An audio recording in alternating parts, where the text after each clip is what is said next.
एक गांव में राजू और मीना नाम के पति पत्नी रहते थे।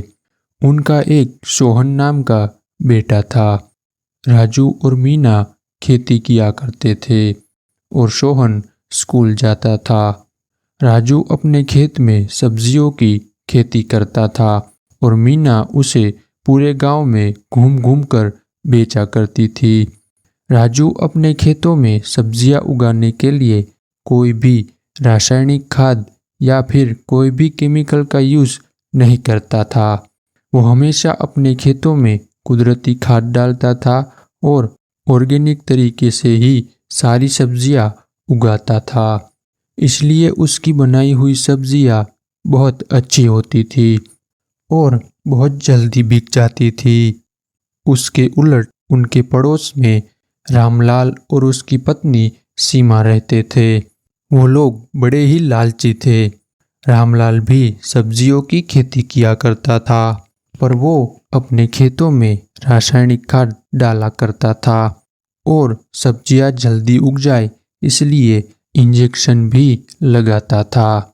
उसकी सब्जियां खाने से लोग बीमार पड़ते थे, इसलिए उसकी सब्जियां कम बिका करती थी। दरअसल बात ये थी कि रामलाल की गांव में एक सब्जियों की दुकान थी। पूरे गांव में सिर्फ एक ही सब्जियों की दुकान होने के कारण सभी लोगों को उससे सब्जियां खरीदनी पड़ती थी। लेकिन जब से राजू और मीना ने सब्जियां बेचना शुरू किया था तो रामलाल का धंधा ठंडा पड़ गया था। इस कारण से वे लोग राजू और सीमा से बहुत जलते थे। धीरे धीरे राजू और मीना बहुत तरक्की करने लगे थे। अब उन्होंने गांव में एक दुकान भी खरीद ली थी, जिसे देखकर रामलाल की हालत खराब हो जाती है।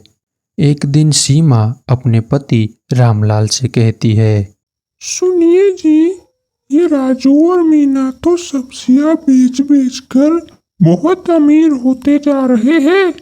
कुछ ना कुछ तो करना पड़ेगा, वरना ये दोनों हमसे भी ज्यादा अमीर बन जाएंगे। हाँ भाग्यवान, तुम कह तो सही रही हो, पर अब इस राजू का धंधा बंद करवाने के लिए करे भी तो करे क्या। हमारे गांव में एक तांत्रिक बाबा रहते हैं, तुम उनके पास जाओ, वो जरूर तुम्हें कुछ बताएंगे। रामलाल अगले दिन उस तांत्रिक के पास जाता है। तांत्रिक उसे एक पोटली देता है और कहता है कि इस पोटली को राजू के खेत में डाल देने से उसका खेत गायब हो जाएगा। रामलाल खुशी खुशी उस पोटली को लेकर घर आ जाता है। रात में वो उस राख को राजू के खेत में डालने जाता है, लेकिन रामलाल को रात में कम दिखाई देता था, इसीलिए वो उस राख को अपने ही खेत में डालकर आ जाता है। जब रामलाल घर आता है तो वो और उसकी पत्नी बहुत खुश होते हैं और सो जाते हैं।